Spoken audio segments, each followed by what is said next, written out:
আসসালামু আলাইকুম। ৪৯তম special BCS এর ভাইবার গাইডলাইন নিয়ে আমি আপনাদের সাথে আছি আব্দুল কাদের, প্রভাষক রাষ্ট্রবিজ্ঞান, ৩৮তম বিসিএস। তো আজকে আমি আপনাদের সাথে এই যে ৪৯তম স্পেশাল বিসিএস এর ভাইবা, যা এই যে নভেম্বরের ২ তারিখ থেকে শুরু হতে যাচ্ছে, সেটা নিয়ে একটু আপনাদের সাথে একটু আলোচনা করব যে আসলে ভাইবাটা কিভাবে প্রিপারেশন নেওয়া উচিত, কোথা থেকে পড়া উচিত, কি করা উচিত, সেই বিষয়ে একটু গুরুত্বপূর্ণ আলোচনা করব আপনাদের সাথে। এটা আসলে কোনো ফর্মাল সেশন হবে না, জাস্ট শুধু একটু শেয়ারিং, যে আমার যে অপিনিয়ন আছে, আমি কীভাবে প্রিপারেশন নিয়েছি, সেই বিষয়গুলো একটু আপনাদের সাথে তুলে ধরবো। আসলে যে কোনো চাকরির জন্যে ভাইবা একটা গুরুত্বপূর্ণ বিষয়, কারণ যে আপনার প্রিলি রিটেন যে এইগুলা স্টেপ পার হওয়ার পরে সর্বশেষে একটা স্টেপ থাকে, সেটা হলো ভাইবা। তো আপনাদের তো এবার প্রিলি রিটেন একসাথে হয়ে গেছে, তো এখন শুধু একটা মাত্র ধাপ আছে, মাত্র ভাইবা। তো এই ধাপটা যদি সহজে যদি অতিক্রম করতে পারেন, তাহলে যে বিশেষ নামক যে কাঙ্ক্ষিত যে সোনার হরিণ, সেটা আপনারা পেয়ে গেলেন। তো এই যে ভাইবা, যেটা নিয়ে এত কনসার্নের বিষয় থাকে, অনেক হয়তো অনেক উদ্বেগ থাকেন, অনেক চিন্তিত থাকেন, টেনশন থাকেন, আসলে ভাইবাটা অতি সহজ একটা বিষয়। যে ভাইবাটা এত কঠিন না। যে কেন কঠিন না? কারণ হলো দেখেন, যে আপনি রিটেনের কথা বলেন, প্রিলির কথা বলেন, বা যে কোনো চাকরির একটা নির্দিষ্ট প্যাটার্ন আছে, একটা পড়াশোনার একটা নির্দিষ্ট সিলেবাস আছে। ভাইবার জন্য এরকম কোনো আসলে নির্দিষ্ট সিলেবাস নেই। যে ভাইবার সিলেবাসটা হলো আপনার জন্মের পর থেকে এ পর্যন্ত যা কিছু শিখছেন, এই যে আপনার ম্যানার, আপনার অ্যাটিটিউড, আপনার যে চাল চলন, কথাবার্তা, আপনার যে প্রকাশভঙ্গি, এভরিথিং ভাইবার জন্য ইম্পর্টেন্ট। কাজে ভাইবার জন্য আসলে নির্দিষ্ট কোনো ফরম্যাট বা নির্দিষ্ট কোনো সাবজেক্ট বা নির্দিষ্ট কোনো বিষয় নেই যে যেটা পড়লে আপনার ভাইবা হয়ে যাবে। যে ভাইবা জিনিসটা এরূপ না যে আপনি বাজার থেকে আপনি কিছু গাইড বই কিনে নিলেন, আর আপনি পড়ে মুখস্থ করে ফেললেন, ভাইবাতে গিয়ে আপনি ভাইবা দিলেন, সবগুলো প্রশ্নের অ্যান্সার করলেন, যে আপনি ভাইবা পাশ করে গেলেন বা ভাইবাতে আপনার কাঙ্ক্ষিত নাম্বার পেয়ে গেলেন। বিষয়টা আসলে এরকম না। দেখা গেল যে আপনি হয়তো কোনো প্রিপারেশনই নিতে পারেন নাই, কিন্তু আপনি খুব আত্মবিশ্বাসের সাথে খুব ভালোভাবে আপনি ভাইবা বোর্ডটাকে ফেস করছেন। তো দেখা গেল যে প্রিপারেশন না নেওয়া সত্ত্বেও আপনি ভাইবা বোর্ডে গিয়ে যে ভালোভাবে যে আপনি ডেলিভারি দিতে পারছেন, আপনি যে ভালোভাবে সেখানে তাদের সাথে রেসপন্স করতে পারছেন, যে আপনার ম্যানার, অ্যাটিটিউড, আপনার যে স্মার্টনেস, আপনার বাচনভঙ্গি, এগুলা ঠিক ছিল। তো দেখা গেছে যে আপনার প্রিপারেশন না থাকা সত্ত্বেও আপনি সর্বোচ্চ নাম্বার ক্যারি করছেন। আবার এরূপও হতে পারে যে আপনি অনেক প্রিপারেশন নিয়ে গেছেন, আপনার সাবজেক্টিভ নলেজ অনেক, আপনার যে কোনো বিষয়ে আপনি অগাধ পাণ্ডিত্য অর্জন করছেন, কিন্তু ভাইভা বোর্ডে গিয়ে আপনি কোনো ডেলিভারি করতে পারলেন না। যে ভাইভা ওটা আপনি রেসপন্স করতে পারলেন না, যে আপনার কনফিডেন্ট লেভেলের অভাব থাকার কারণে ভাইভাকে যেভাবে ফেস করার কথা ছিল আপনি সেইভাবে পারলেন না। তো দেখা গেল যে আপনার অনেক প্রিপারেশন থাকা সত্ত্বেও আপনি ভাইভা বোর্ডে কাঙ্ক্ষিত মার্কস নাও পেতে পারেন, ইভেন ভাইভা বোর্ডে আপনাকে ফেলও করাই দিতে পারে। কারণ একটাই, কারণ কি, যেখানে আসলে স্পেসিফিক কোনো ফরম্যাট নেই, এখানে স্পেসিফিক কোনো সিলেবাস নেই, এখানে স্পেসিফিক কোনো প্রশ্নের ধরন নেই। এখানে আপনাকে ওভারঅল একটা মার্কিং করা হবে, আপনাকে এখানে ওভারঅল আপনার পারফরমেন্স দেখা হবে, যে এখানে আপনি কি পারলেন কি পারলেন না, তার চেয়েও মোস্ট ইম্পর্টেন্ট হলো আপনি কিভাবে রেসপন্স করলেন। সেটা হলো ভাইভা বোর্ডের জন্য ইম্পর্টেন্ট। আর এই সমস্ত কিছুর জন্য আপনার যেটা বেশি দরকার, সেটা হলো স্মার্টনেস। যে ভাইভা বোর্ডে যে যত বেশি, যার আত্মবিশ্বাস থাকবে, যার যত বেশি আত্মবিশ্বাস থাকবে, যিনি যত স্মার্টলি অ্যান্সার দিতে পারবেন, যার বাচনভঙ্গি অনেক সুন্দর হবে, যার আচার আচরণ অফিসার সুলভ হবে, এবং যিনি বিভিন্ন পরিস্থিতিতে নিজেকে কন্ট্রোল করে শান্ত এবং ধীর স্থিরভাবে অ্যান্সার করতে পারবেন, তিনিই ভাইভা বোর্ডে ভালো করবেন। এই জন্যে ভাইভা বোর্ড শুধু এরূপ না যে আপনাকে কিছু প্রশ্ন করলো আর আপনি সবগুলো প্রশ্নের উত্তর আপনাকে দিতে হবে। যে বিষয়টা আসলে এমন না যে এখানে আপনাকে সব প্রশ্নের উত্তর পারতেই হবে, দিতেই হবে, বিষয়টা এরূপ না। হ্যাঁ, আপনি যদি সবগুলো প্রশ্নের উত্তর দিতে পারেন সেটা ভালো, ডেফিনেটলি ভালো, কিন্তু এর মানে এই না যে আপনাকে সবগুলো প্রশ্নের উত্তর পারতেই হবে। কারণ কি, যে ভাইভা বোর্ডে হয়তো আপনাকে এমন কিছু প্রশ্ন দিবে আপনাকে আসলে ট্রাপে ফেলে আপনাকে আটকানোর জন্যই, যে আপনাকে একটু কঠিন পরিস্থিতির মধ্যে তারা ফালানোর চেষ্টা করে, অনেক সময় করে।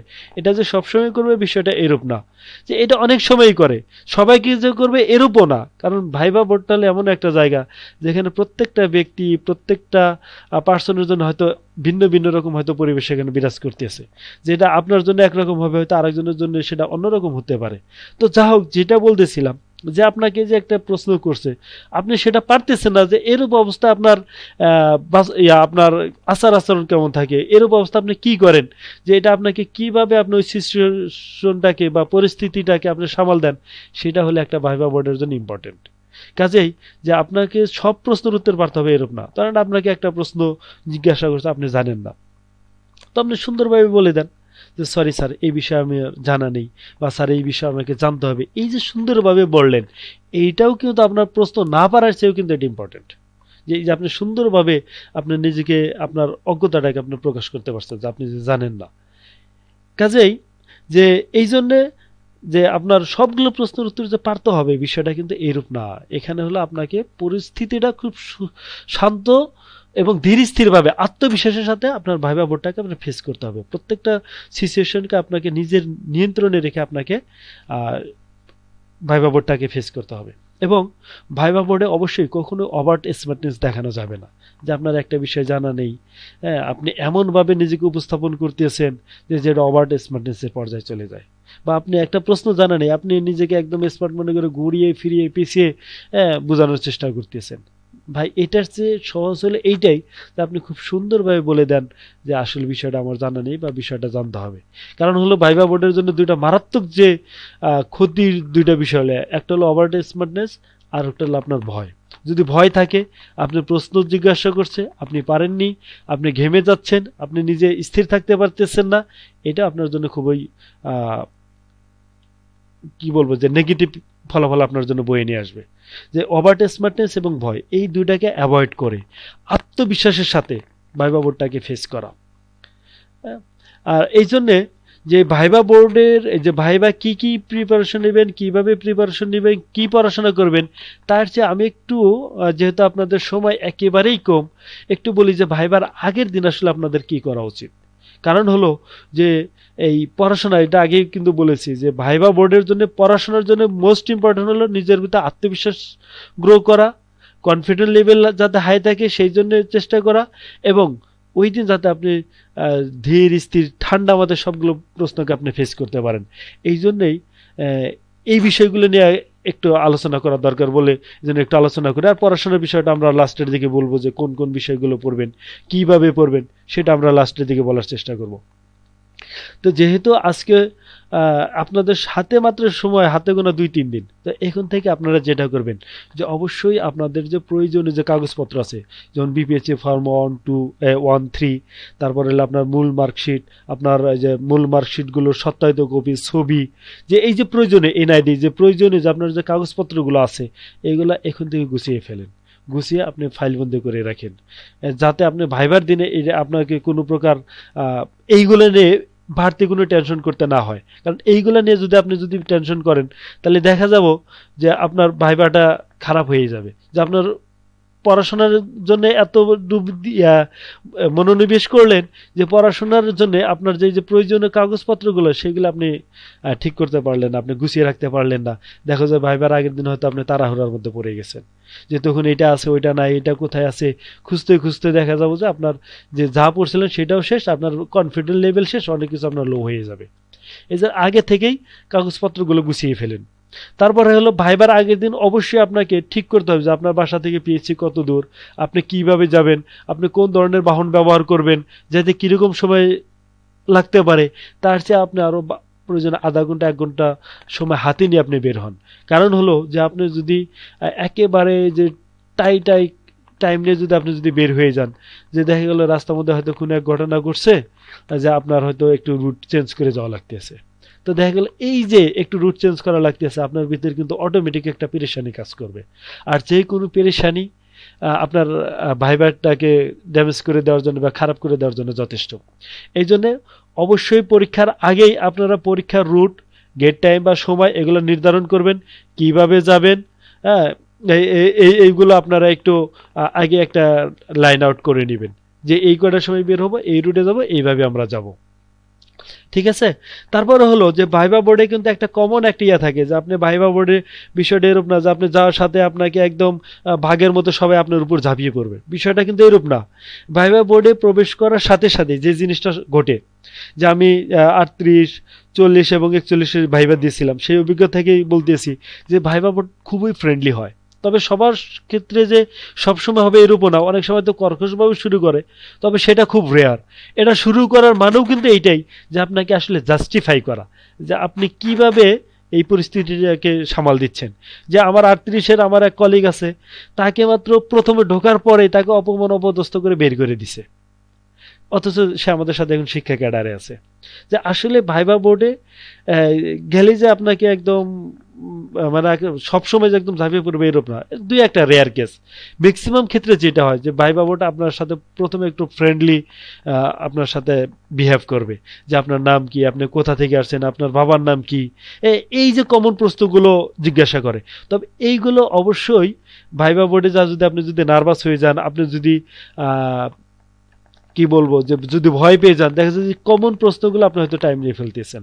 এই টাইমগুলো যদি না নিতে হয়, এই জন্য আপনি প্রয়োজনে আপনার যে নাম আছে, আপনার যে একটা সংক্ষিপ্ত পরিচয় আছে, আপনার শিক্ষা, আপনার রেজাল্ট, তারপর আপনার বিভাগ, যে এই বিষয়গুলো সম্পর্কে আপনি একটু ভালোভাবে আগের দিন আরেকটু প্র্যাকটিস করে যাবেন, যাতে দেওয়ার সাথে সাথে আপনি যাতে এটা ইয়া করতে পারেন, মানে বলে দিতে পারেন। যে এটা খুবই ইম্পর্টেন্ট, যে আত্মবিশ্বাসের সাথে আত্মপরিচয়টা দেওয়া, এইটা যদি আপনি দিতে পারেন, দেখা যাবে যে ভাইবা আপনার অর্ধেক ইজি হয়ে গেছে।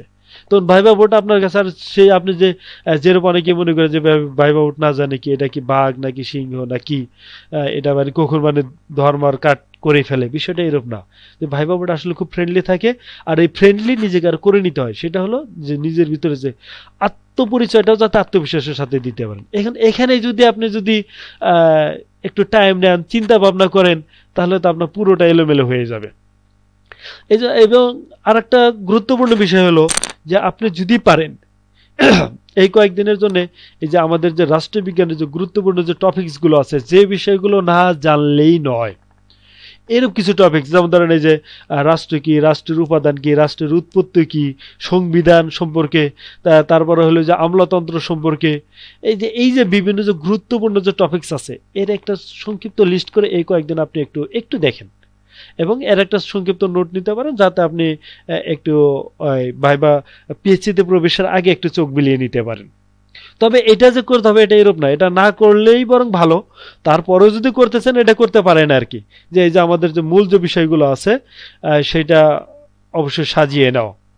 তারপরে হলো যে ভাইবা কিছু আপনার কমন কিছু আমাদের রাষ্ট্রবিজ্ঞানের কিছু বিষয় আছে, হ্যাঁ, দেশের যে সমসাময়িক যে সমস্যা আছে, সাম্প্রতিক যে ঘটনা আছে, যেমন পিয়ার সিস্টেম, যে বর্তমানে যে সবচেয়ে আলোচিত যে টপিকগুলো আছে সেইগুলো একটু আপনি জাস্টিফাই করেন, সেইগুলো সম্পর্কে একটু নিজে নিজে একটু প্র্যাকটিস করেন, একটু রিভাইজ করেন।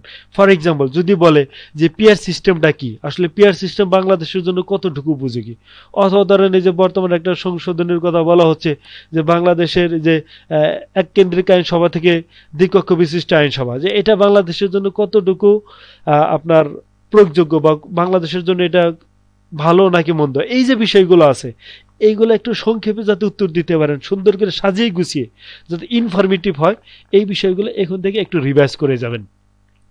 তারপর হলো ভাইবা বোর্ডে আপনার কথাবার্তাগুলো যাতে ধীর স্থির এবং সুস্পষ্ট এবং আত্মবিশ্বাসের সাথে হয়, আপনার উচ্চারণ ভঙ্গিটা যেন সুন্দর হয়, যে এইগুলা এখন থেকে একটু প্র্যাকটিস করা প্রয়োজন। আপনি এটা করতে পারেন যে একটু রেকর্ড করলেন মোবাইলে, এখন তো সবার কাছে স্মার্টফোন আছে, যে আপনি একটু রেকর্ড করলেন, রেকর্ড করে সেটা আপনি একটু শোনেন যে কোথায় আসলে কারেকশন দরকার, এটা আপনি একটু প্র্যাকটিস করতে পারেন।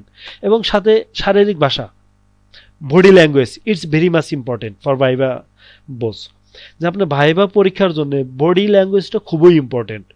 যে এখন থেকে আপনাকে একটু প্র্যাকটিস করতে হবে চোখে চোখ রেখে কথা বলা, চোখ রেখে কথা বলা, মানে বিষয়টা এরূপ না যে আপনি চোখ রাঙিয়ে কথা বললেন, একদম রাগান্বিতভাবে বললেন, বিষয়টা এরূপ না। অর্থাৎ যে ভাইবা বোর্ডে আমরা একটু আলোচনা করব যে ভাইবা বোর্ডে একজন চেয়ারম্যান মহোদয় থাকেন, সাথে দুইজন এক্সটার্নাল বা তার বেশিও থাকতে পারেন এক্সটার্নাল, যে তারা যখন আপনাকে প্রশ্ন জিজ্ঞাসা করতেছে আপনি খুব সুন্দরভাবে তাদের দিকে তাকিয়ে আপনি অ্যান্সার করেন। এরূপ না যে প্রশ্ন করছে আপনি নিচের দিকে তাকিয়ে আপনি অ্যান্সার করতেছেন, এরূপ না। যে আপনাকে এই যে বডি ল্যাঙ্গুয়েজ, এটা আপনাকে ঠিক করতে হবে। যে আপনার বসার স্টাইল, আপনি প্রবেশ করবেন কিভাবে, আপনি রুম থেকে বের হবেন কিভাবে, যে আপনি কথা বলার সময় যে আপনার শারীরিক যে একটা ভাষা, হ্যাঁ, আপনার যে অঙ্গি ভঙ্গি, এটা কিন্তু খুবই ইম্পর্টেন্ট। যে এই জন্যে আপনার বডি ল্যাঙ্গুয়েজটা ঠিক করা, যে আপনি যখন কথা বলবেন যে তখন অবশ্যই হাত পা ছোড়াছুড়ি করা, নাড়াচাড়া করা, এরূপ যাতে না হয়। হ্যাঁ, এগুলো যত সম্ভব আপনাকে বর্জন করতে হবে, সোজা হয়ে বসতে হবে। যেমন এই যে আপনার কি বলে, চেয়ারের উপরে যে হেলান দেওয়া না বসা, এরূপ আর কি, যে বডি ল্যাঙ্গুয়েজগুলো ঠিক করা। এবং মানে এগুলো এখন থেকে একটু প্র্যাকটিস করা। যেমন আপনি চেয়ারে বসবেন, যে চেয়ারে বসার সময় আপনি একদম যেমন সেখানে একটা অবশ্যই আপনার সামনে একটা হাতলওয়ালা চেয়ার দেওয়া থাকে, যে সেখানে যে একদম হাতলের উপর দিয়ে একদম আরাম আয়েশের ভঙ্গিতে আপনি বসে গেলেন, যে পিছনে হেলান দিয়ে বসলেন, না, এটা করা যাবে না। আপনি আপনি এখান থেকে বসার প্র্যাকটিসটা করেন, যে আপনি চেয়ারের উপর বসেন সুন্দরভাবে, আপনার হাত দুইটা আপনার যে আপনি সোজা হয়ে বসেন, প্রথমত সোজা হয়ে বসেন, যে পিছনে কোনোভাবে হেলান দিবেন না। সেখান থেকে অবশ্যই আপনার যে কোমর থেকে মাথাটা যাতে মোটামুটি প্যারালাল লেভেলে থাকে, এবং হাঁটুটাও যাতে ওইরূপভাবে থাকে, যে সেখানে যে পা নাচানো বা হাত মুভমেন্ট করা এরূপ যাতে না হয়। আবার হাত দুইটা হাতলের উপর একদম রেখে একদম রোবোটিক হয়েও না বসা। যে এই যে হাত দুইটা আপনি আপনার ইয়ার উপর রাখতে পারেন, যে আপনার যে হাঁটু আছে হাঁটুর উপরে সুন্দরভাবে রাখতে পারেন।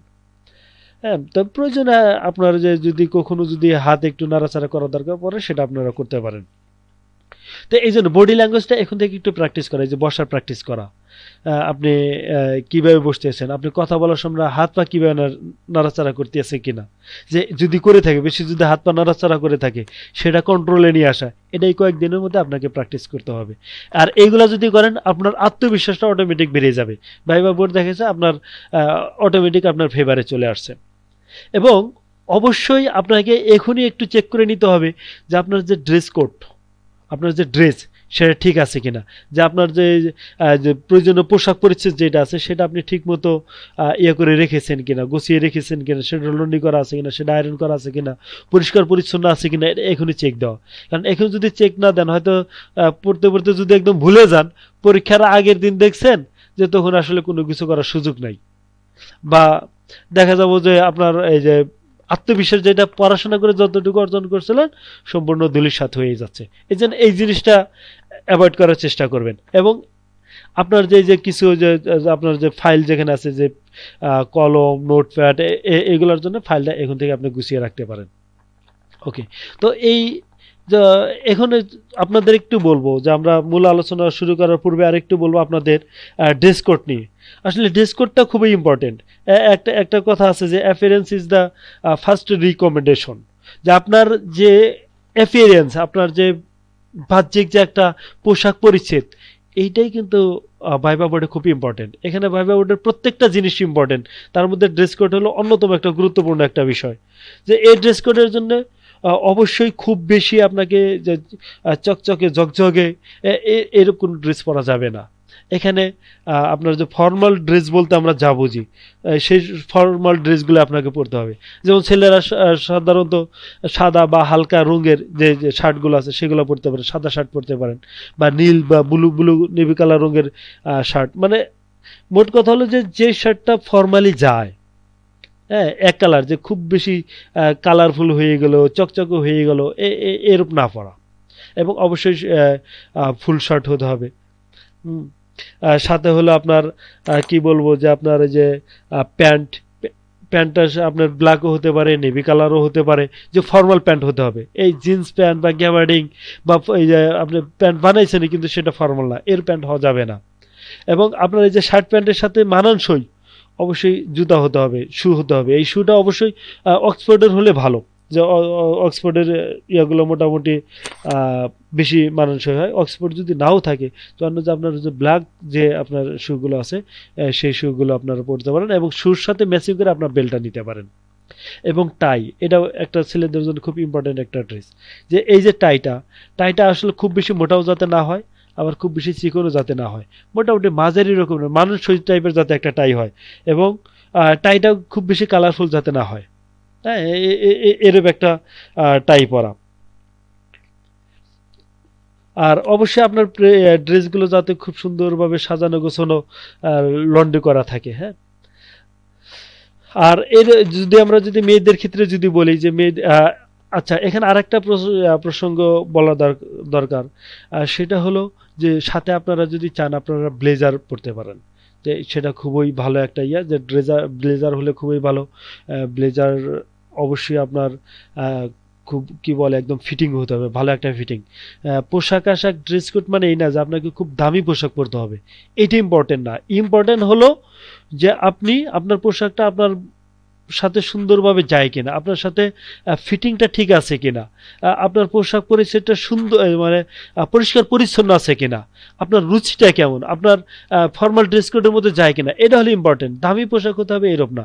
এই জন্য আপনারা চাইলে শার্ট প্যান্টের সাথে কিন্তু আপনারা চাইলে ব্লেজার পরতে পারেন। এবং আমি সাজেস্ট করবো যে যদি ব্লেজার থাকে বা আপনার যদি অ্যাবিলিটি থাকে, অবশ্যই আপনারা ব্লেজার পরেই যাবেন। ঠিক আছে। আর অনেকেই হয়তো আছেন যেমন যারা টুপি পাঞ্জাবি পরেন, যে আমি নিজেও টুপি পাঞ্জাবি পরেই আমি ভাইবা দিছি, এগুলো আসলে কোনো ফ্যাক্ট না। তবে অবশ্যই আপনার পাঞ্জাবিটাও যে সেম কথা যে কালারফুল হওয়া যাবে না, সেটা হতে পারে সাদা হতে পারে, অবশ্যই সেটা মার্জিত কালারের হতে হবে। এবং আপনার টুপি এরকম চকচকে রং ডগে হওয়া যাবে না। এই যে স্বাভাবিক যে টুপিগুলো আছে সেই টুপিগুলো আপনি পরলেন, সাথে আপনি হয়তো এরও পরতে পারেন যে সাদা পাঞ্জাবি, সাদা পায়জামা, সাদা টুপি, এরকম একটা সুন্দর যাতে একটা মোটামুটি ফর্মাল ড্রেসের মধ্যে যায়। এবং সাথে চাইলে আপনারাও কিন্তু এই যে পাঞ্জাবির সাথেও ব্লেজার পরতে পারেন। আমি ব্লেজার পরে গেছিলাম, আমি পাঞ্জাবি পরছিলাম, ব্লেজার পরছিলাম। এবং অবশ্যই যে দাড়ি চুল যেটা আছে সেটা সুন্দর যাতে পরিপাটি থাকে। আবার মেয়েদের ক্ষেত্রে যে তারা এখানে যে জিনিসটা করতে পারে সচরাচর, যে অবশ্যই সালোয়ার কামিজ পরতে পারেন অথবা শাড়ি পরতে পারেন, অথবা যে অফিসিয়াল যে স্কার্ট আছে সেগুলো পরতে পারেন, যেটাতে আপনি আসলে স্বাচ্ছন্দ্য ফিল করেন। যে আপনি শাড়ি পরে যদি স্বাচ্ছন্দ্য ফিল করেন আপনি শাড়ি পরেই যেতে পারেন, অথবা আপনি যদি সালোয়ার কামিজ পরে যদি স্বাচ্ছন্দ্য ফিল করেন তাহলে আপনি সালোয়ার কামিজে পরে যেতে পারেন, বা অন্য যে কোনো শালীন পোশাক আপনি পরে যেতে পারেন। তবে এই যে একটা জিনিস সবসময় মনে রাখতে হবে যে আপনার পোশাকের রংটা যেন অবশ্যই হালকা হয়, মার্জিত হয়, এরকম যাতে চকচকে জকজকে বা বিভিন্ন কালারফুল যাতে না হয়ে যায়। এই জিনিসটা আপনাদেরকে মনে রাখতে হবে। হ্যাঁ, অতিরিক্ত ডিজাইনের বা অত্যাধিক উজ্জ্বল গাঢ় রং এগুলা যত সম্ভব আপনারা এড়িয়ে চলার চেষ্টা করবেন। এবং আপনারা যে ড্রেসটা যে পরবেন অবশ্যই পরিষ্কার পরিচ্ছন্ন হতে হবে এবং সুন্দর ও গোছালোভাবে পরবেন, যেন আপনাকে দেখতে একটা আত্মবিশ্বাসী ভাব যেন আপনার মধ্যে চলে আসে। এবং আপনারা চাইলেও কিন্তু সেখানে আপনারা করতে পারেন যে আপনারা কিন্তু ব্লেজার পরে যেতে পারেন। কেউ যদি ধরেন শাড়ি পরছেন, শাড়িটা আপনি খুব সুন্দরভাবে ক্লিপ দিয়ে লাগিয়ে রাখতে পারেন, সেই ক্ষেত্রে ব্লেজার পরতেও পারেন, নাও পরেন। তবে যদি এরূপ যদি হয় যে আপনি শাড়িটা সুন্দরভাবে সাজিয়ে গুছিয়ে রাখতে পারতেছেন না বা প্রবলেম হচ্ছে বা হয়তো এলোমেলো হয়ে যেতে পারে, তবে সেই ক্ষেত্রে সাজেস্ট করবো যে আপনার সাথে একটা ব্লেজার পরে যান। কারণ ব্লেজার আপনার দেখা যাবে যে আপনার যে ড্রেস কোডটাকে এটা সুন্দরভাবে ফুটিয়ে তুলবে, বা আপনার যে ড্রেসটা এটা আসলে এলোমেলো হওয়ার সুযোগটা খুব কম থাকবে। এবং আপনারা অবশ্যই করতে পারেন যে জুতা হিসাবে যে আপনাদের যে ফুটওয়্যারগুলো আছে বা ফর্মাল যে জুতা আছে সেটাও পরে যেতে পারেন, বা স্যান্ডেল জুতা এগুলোও পরে যেতে পারেন। হ্যাঁ, তো ওভারঅল মোট কথা হলো যে আপনার ড্রেস কোডটা অবশ্যই ফর্মাল হতে হবে এবং বেশি চকচকে বা তকতকে বা রঙিন এরূপ হওয়া যাবে না, সিম্বলের মধ্যেই হতে হবে। এবং আরেকটা জিনিস যদি মেয়েদের ক্ষেত্রে যদি বলি যে যেটা করা যাবে না, আপনাদের এই যে অলংকার বা পোশাক এই যে মেকআপ যেটা বলে, এটা অবশ্যই চেষ্টা করবেন যে অধিক অলংকার পরিহার করা, একবারে খুব সিম্পল নিজেকে পোশাক আশাক ক্ষেত্রে গয়নাগাটের ক্ষেত্রে একেবারে সিম্পল, যে সর্বোচ্চ আপনার একটা চুড়ি থাকতে পারে, এরূপ যাতে না হয় যে আপনি হাত বোঝা চুড়ি দিয়ে গেছেন, গলার মধ্যে যে এরূপ কি বলে বিভিন্ন রকম হার দিয়ে গেছেন, এরূপ যাতে না হয়, একদম সিম্পল। এবং আপনার মেকআপটাও যাতে এরূপ না হয় যে আপনার চেহারায় ঠিক মতো বোঝা যাচ্ছে না, যে এরূপ অত্যাধিক মেকআপ না করা।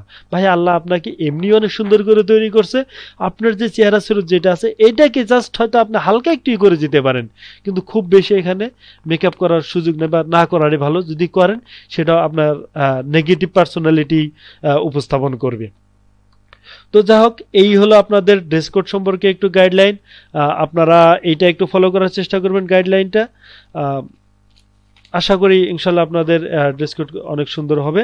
তো এবার একটু যদি আমরা আপনাদেরকে যদি বলি যে এই যে ভাইবা বোর্ডে যে যাবেন, এই ভাইবা বোর্ডে যাওয়ার আগে আমরা আগেই বলছি যে অবশ্যই আপনি আগের দিন রাত্রে যে আপনার যে প্রয়োজনীয় যে কাগজপত্র ছিল সেইগুলো তো অবশ্যই সাজিয়ে গুছিয়ে আপনি একদম 10টা থেকে যদি ভাইবা শুরু হয় তো দেখা গেছে 8টার দিকে আপনি হয়তো গেটে চলে যাবেন। তো যাওয়ার পরে আপনারা যেটা দেখবেন যে আপনি যখন গেট দিয়ে প্রবেশ করবেন, প্রবেশ করার পরেই প্রথমেই যেটা পড়বে, একটা বিশাল বড় একটা অডিটোরিয়াম পাবেন হাতের ডান পাশে, এবং উপরে মামারা বসে আছে, ইয়ারা বসে আছে। সেখানে যে আপনার প্রয়োজনীয় যে ব্যাগ কাগজপত্র যেগুলো অপ্রয়োজনীয়, মানে ভাইবার জন্য যেগুলো অপ্রয়োজনীয় আর কি, হয়তো সেখানে নিয়ে যাওয়ার জন্য প্রয়োজনীয় ছিল, যে আপনার ফোন ব্যাগ ট্যাগ এগুলো সেখানে একটা আছে, রিসিপশন আছে, আপনি সেই রিসিপশনে রেখে দিতে পারবেন। এবং এটা নেওয়ার পর আপনি চলে গেলেন ওয়েটিং রুমে, যে অডিটোরিয়াম আছে সেই ওয়েটিং রুমে। সেই ওয়েটিং রুমে যাওয়ার পরে সেখানে একটা দেখবেন যে সুন্দরভাবে চেয়ার সাজানো গোছানো আছে। সেখানে দেখবেন হয়তো 150-200 যেদিন যতজন ডাকে আর কি তারা সবাই বসে আছে। তো সেখানে আপনারা যা বসবেন, সেখানে চা বিস্কিট আছে, চাইলে আপনারা চা বিস্কিটও খেতে পারবেন। সেখানে ফ্রেশ হলেন, নিজে কারো সাজিয়ে গুছিয়ে নিলেন, বা আরেকটু প্রিপারেড করে নিলেন ভাইবার জন্য, আত্মবিশ্বাসটা আরেকটু গ্রো করলেন। তো কিছু সময়ের মধ্যে দেখা যাবে যে লোক আসছে, কয়েকজন সেখানকার কি বলে পার্সোনেল আসবে, আসার পরে আপনাদের রোল ওয়াইজ আপনাদেরকে ডাকবে, ডেকে এই যে 10-12 জন, এটা র্যান্ডমলি সিলেকশন সাধারণত করা হয়, যে আপনাদেরকে 10-12 জন করে করে এক একটা গ্রুপ করবে, যে একটা গ্রুপ করবে একটা ভাইবা বোর্ডের জন্য, যে আপনাদের এরকম একটা ভাইবা বোর্ডের কি বলে যে ভাইবা বোর্ডের জন্য আপনাদেরকে একটা গ্রুপ করবে। গ্রুপ করে তখনও পর্যন্ত কিন্তু আপনারা আসলে জানবেন না, আপনাদেরকে গ্রুপ করার পূর্ব পর্যন্ত আপনারা কোন ভাইবা বোর্ডে পড়তেছেন, আপনার কোন ভাইবা বোর্ডকে আপনাকে ফেস করতে হবে। এই গ্রুপ করার পরে আপনাদেরকে ভাইবা বোর্ডের নাম বলে দিবে, একজনকে অ্যাসাইন করে দিবে, সে আপনাদেরকে ওই ভাইবা বোর্ড পর্যন্ত নিয়ে যাবে। তো এই যে আপনারা একটু ভাইবা বোর্ডে গেলেন, যে ভাইবা বোর্ডে যাওয়ার পরে কি করবেন, যে ভাইবা বোর্ডে যাওয়ার পরে দেখবেন যে সেখানে আপনার সাইডে একটা ছোট রুম আছে, যে ভাইবা বোর্ড একটা বিশাল একটা রুম, যেখানে যে আগেই বলছি যে একজন চেয়ারম্যান থাকবেন, দুজন এক্সটার্নাল থাকবেন। তো এই রুমের বাইরে একটা রুম আছে, ছোট একটা রুম আছে, সেখানে একজন পার্সোনালকে পাবেন, যিনি আপনাদের আসলে চেকলিস্টে যে আপনাদের যে প্রয়োজনীয় যে কাগজপত্র যেগুলো নিয়ে যাওয়ার কথা ছিল সেইগুলো নিয়ে গেলে তিনি অত্যন্ত হেল্পফুল। তিনি আপনাদের কাগজপত্রগুলো সুন্দরভাবে যে সিকোয়েন্স অনুযায়ী সাজানো দরকার সেটা সাজিয়ে দিবেন, প্রত্যেকের 1 by 1 সেগুলো সাজিয়ে দিবেন। এবং এই সাজানোটা সচরাচর এটাই করা হয়, যার ভাইবা প্রথম তাকে সাধারণত তারটা প্রথম সাজানো হয়। তো এইভাবেই যে আমরা যে বললাম যে হলরুম, সেই হলরুম থেকে এরূপ একের পর এক একটা ভাইবা বোর্ডের জন্য 10 জন 12 জন 15 জন করে গ্রুপ করে করে ওই ভাইবা বোর্ডে পাঠিয়ে দেওয়া হবে। তো এখন আমাদের কাজ হলো ওই যে ওয়েটিং রুমে গেলেন, সেখানে গিয়ে যে সেখানে যে একজন যে পার্সোনাল আছে তার সাথে কথা বলে যে আপনার প্রয়োজনীয় কাগজপত্রগুলো সিকোয়েন্স অনুসারে সাজিয়ে নাও। এই সিকোয়েন্স অনুসারে সাজিয়ে নেওয়ার পরে যেটা হবে যে এই কাগজপত্রগুলো সাজানোর পরে এক কপি আপনার ভাইবা বোর্ডে যে কপিগুলো আপনার ভাইবা বোর্ডে পাঠিয়ে দেওয়া হবে। ভাইবা বোর্ডে পাঠিয়ে দেওয়ার পরে আপনার মূল কাজ হবে ভাইবা আসার আগ আপনার ডাক আসার আগ পর্যন্ত খুব শান্ত ধীর স্থিরভাবে ওই সেখানে বসার জন্য আপনার ব্যবস্থা আছে সেখানে বসে থাকা। এখানে কোনোভাবেই টেনশন না করা, কোনোভাবেই এর মনে না করা। আসলে ভাই একটা চাকরি কি বিসিএস, এটা হতেই হবে, বিষয়টিকে এরূপ। আপনি যদি এত সিরিয়াসলি যদি ওখানে যদি ফিল করেন আমাকে হতেই হবে, এটাই আমাকে হতে হবে, তাহলে এটাকে আপনাকে কিন্তু অটোমেটিক আপনাকে ব্যাকওয়ার্ড করে দিবে, আপনি কিন্তু অটোমেটিক পিছনে পড়ে যাবেন। এই জন্য ওখানে যে জিনিসটা অবশ্যই করা যাবে না সেটা হলো যে ওইটা নিয়ে আর আপনি টেনশনই করবেন না, যে ভাই আমি যাচ্ছি আমাকে কিছু প্রশ্ন জিজ্ঞাসা করে পারবো, পারলে উত্তর দেবো, না পারলে যে আমরা তো সহজে একটা টেকনিক শিখে গেছি যে সরি স্যার এই বিষয়ে আমাকে আরো জানতে হবে বা আমাকে একটু পড়াশোনা করতে হবে, এই তো হয়ে গেল। সবচেয়ে যে বলছি যে ইম্পর্টেন্ট বিষয় হলো যে আপনি কত সুন্দরভাবে তাদের কথাগুলোকে আপনি রেসপন্স করতে পারতেছেন। সেটা আপনি যে একটা প্রশ্ন যে পারেন না সেটাও কত সুন্দরভাবে তাদেরকে বলতে পারতেছেন, এটা হলো ইম্পর্টেন্ট। এই জন্যে যে এই যে সময়টুকু যে আপনি যে বাইরে যে থাকবেন, সেই সময়টুকু অবশ্যই আপনি শান্ত এবং ধীর স্থির থাকার চেষ্টা করবেন। এবং এই সময় ভাইবা বোর্ডে কি হচ্ছে না হচ্ছে এটা নিয়ে যত কম সম্ভব চিন্তা ভাবনা করবেন, যত কম সম্ভব, মানে পারলে ওই সময় চিন্তা ভাবনা নাই করা, যে একটা বরং একটা চিল মোডে থাকা, যারা আমি ভাইবা দিতে আসছি, হ্যাঁ আমি যা বাবাকে প্রশ্ন জিজ্ঞাসা করে অ্যান্সার দেবো, চলে আসবো, কত সুন্দর। যে এইরূপ একটা ফিলিং যদি আনতে পারেন সেটা খুবই ভালো। অর্থাৎ সেখানে কোনো অহেতুক উদ্বেগ বা টেনশন এরূপ কোনো কিছু করা যাবে না। তারপরে এখন ধরেন আপনাকে ভাইবা বোর্ডে দিচ্ছেন, এখন আপনার ডাক আসছে, তো ডাক আসার পরেই আপনাকে বলবে যে অমুক চলে আসেন, তখন আপনি কি করবেন? যে তখন অবশ্যই আপনি ভিতরে প্রবেশ করার উপর নিজেকে আরো একটু ইজি করার জন্য আপনি যেটা করতে পারেন, যেটা হলো মেডিটেশনের সচরাচর যে কাজগুলো করা হয়, সেটা হলো লম্বা শ্বাস নিয়ে আপনি ছাড়তে পারেন। এরকম যদি 2-3 বার আপনি করতে পারেন, তাহলে এটা কিছুটা হলে কি হবে, আপনার মানসিকভাবে আপনি একটু নার্ভাসনেসটা একটু কেটে উঠতে পারবেন। এখন আপনি যাওয়ার সময় আপনি কি করবেন? অ্যাট ফার্স্ট যে কাজটা করতে হবে আপনাকে, যে দরজাটা যে খোলা, এখানে মনে রাখতে হবে যে ভাইবার আপনার প্রত্যেকটা সেকেন্ড, এই যে এখন থেকে যে ভিতর প্রবেশ করবেন, এখানকার প্রত্যেকটা সেকেন্ড কিন্তু ইম্পর্টেন্ট। আপনার এখানকার প্রত্যেকটা কথা ইম্পর্টেন্ট, আপনার এখানকার প্রত্যেকটা চাল চলন মুভমেন্ট সবগুলো ইম্পর্টেন্ট।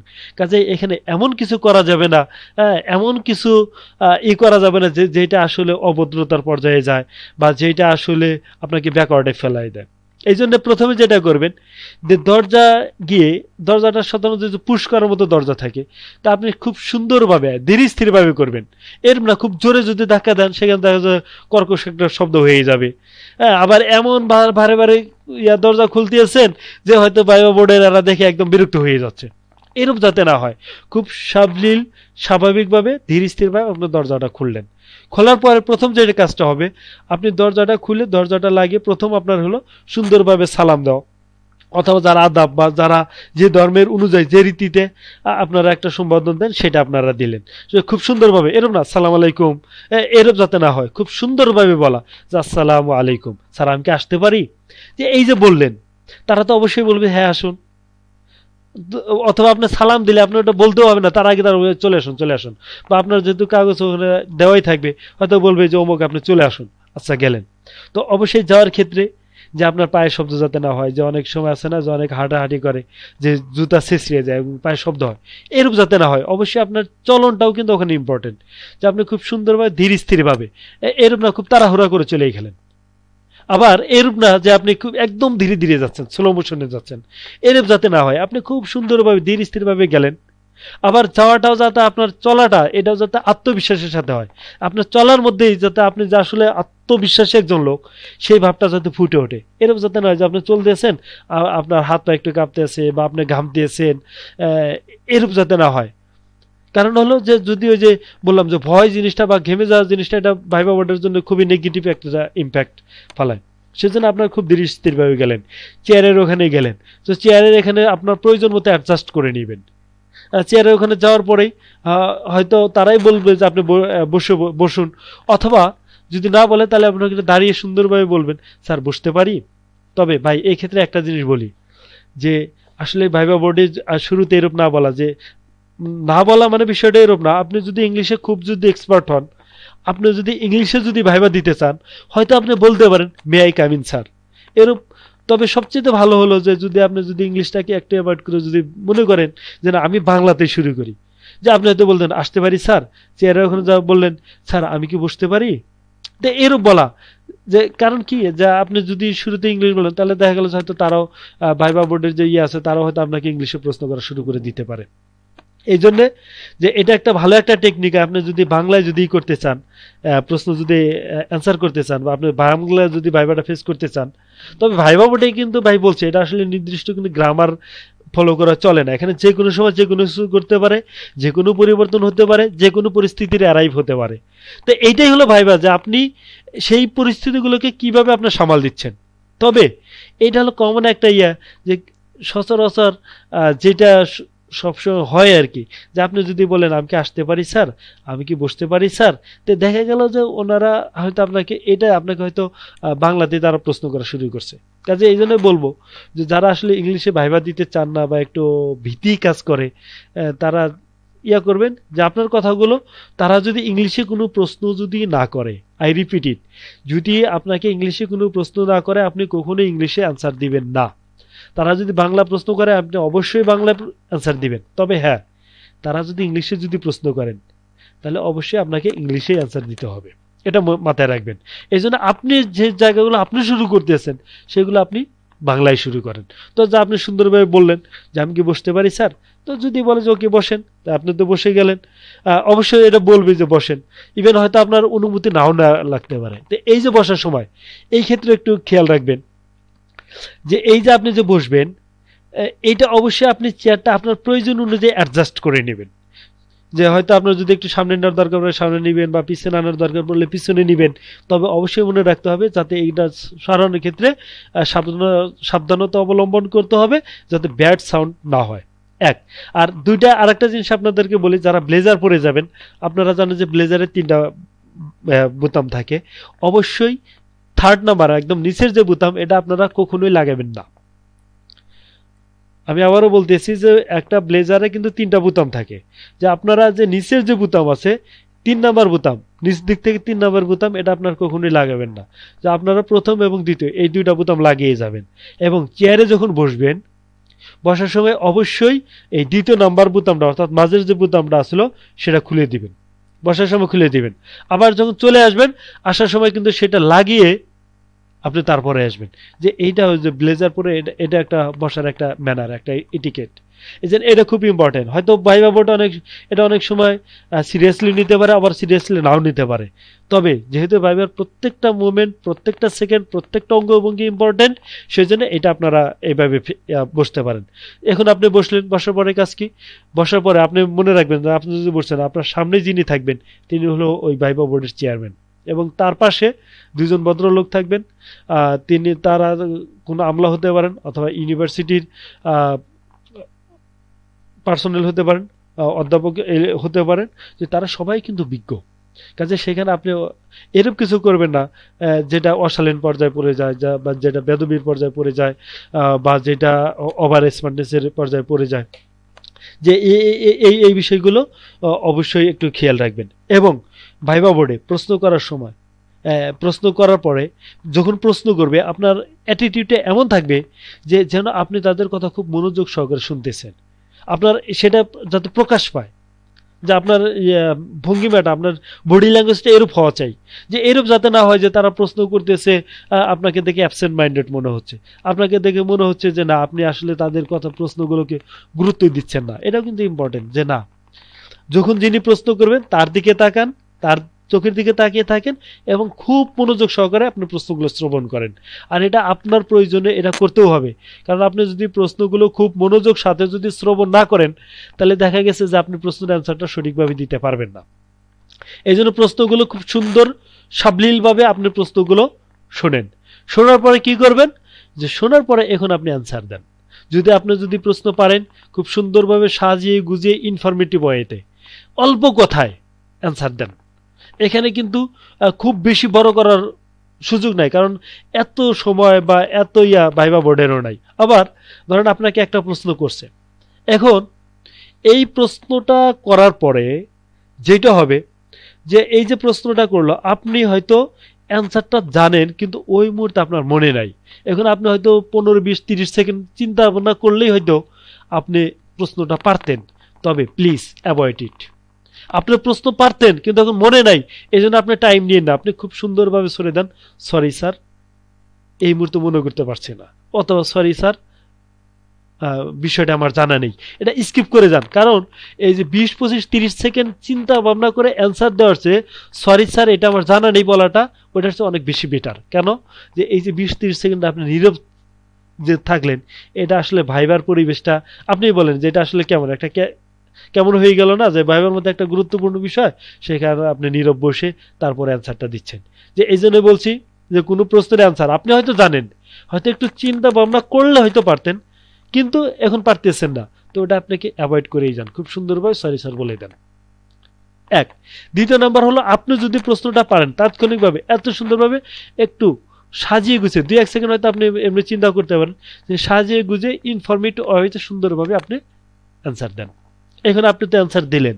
এখন এই ক্ষেত্রে ধরেন ভাইবা বোর্ড অনেক সময় আপনাকে ওই যে বলছি যে এমন কিছু পরিস্থিতিতে ফালানোর চেষ্টা করবে যে এমব্রেসিভ একটা পরিস্থিতিতে হয়তো আপনাকে ফালাবে।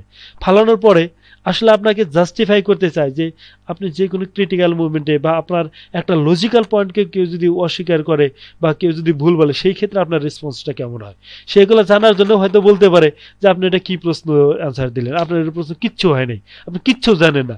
এর বিভিন্নভাবে কিন্তু আপনাকে তারা টেস্ট করবে। এর মানে এই না যে আপনার অ্যান্সারটা হয়েছে কি হয়েছে না, এটা কিন্তু তাদের কাছে বিষয় না। তারা আপনাকে আসলে টেস্ট করতে চায় যে আপনি এর পরিস্থিতিতে আপনার অবস্থাটা কেমন হয়।